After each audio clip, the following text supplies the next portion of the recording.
There was a time when Ariel believed she had missed her chance. Not at life, but at beginning. She had built a quiet reputation for being capable, dependable, skilled, the kind of person people trusted because she always seemed to know what she was doing. At work, she was efficient. In conversations, she spoke with certainty.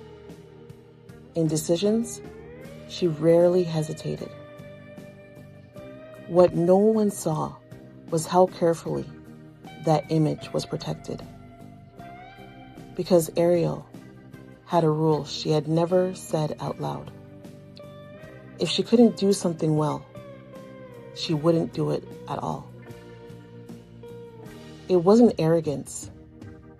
It was fear, dressed up as standards. Every time she felt drawn to something new, the same thoughts followed. Painting, but what if the canvas looked childish? Writing, but what if the words don't sound intelligent? A new hobby, but what if she asked questions everyone else already knew the answers to? So she stayed where she was good, where she was respected, where she didn't have to be seen learning. Over time, her world became very small, though it looked successful from the outside. Ariel watched others begin things awkwardly. She admired their courage from a distance, telling herself she was just busy or not ready yet. But the truth was harder to admit. Being a beginner felt like a threat to her worth. She had learned slowly and unconsciously to measure her value by competence, by mastery, by never being the least knowledgeable person in the room. And so she avoided rooms where that might happen. One evening, while cleaning out a drawer, Ariel found an old notebook.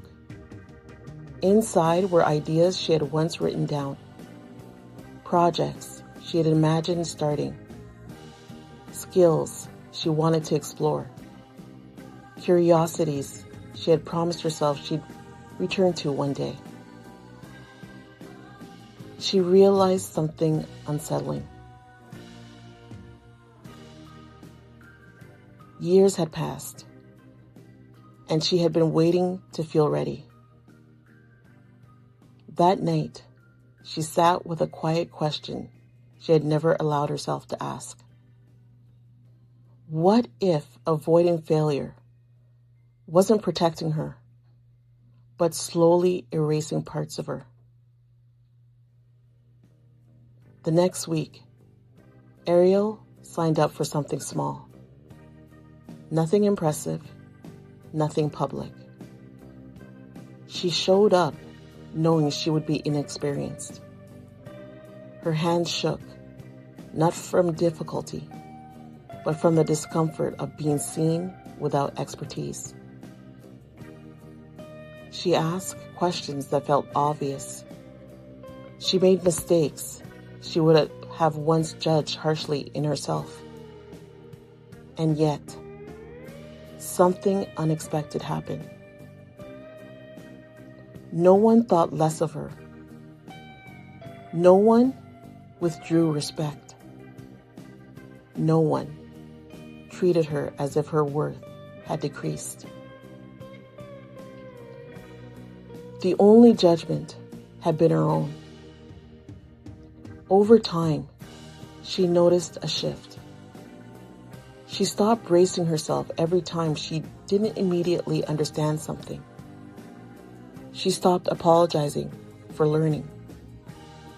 She stopped tying her identity to performance. Being unskilled no longer felt like failure. It felt like participation. Ariel realized that self-love wasn't about excellence. It was about permission. Permission to begin without guarantees. Permission to try without mastery. Permission to be a student of her own life. She hadn't lost her competence by starting again. She had gained something far more grounding: freedom. There is a quiet kind of self-respect in allowing yourself to be new at something. Not everything you touch needs to prove your intelligence. Not every effort needs to justify your worth. You are allowed to learn in public. You are allowed to progress without perfection. You are allowed to value growth over polish. Self-love is not insisting you already know. It is trusting yourself enough to begin anyway.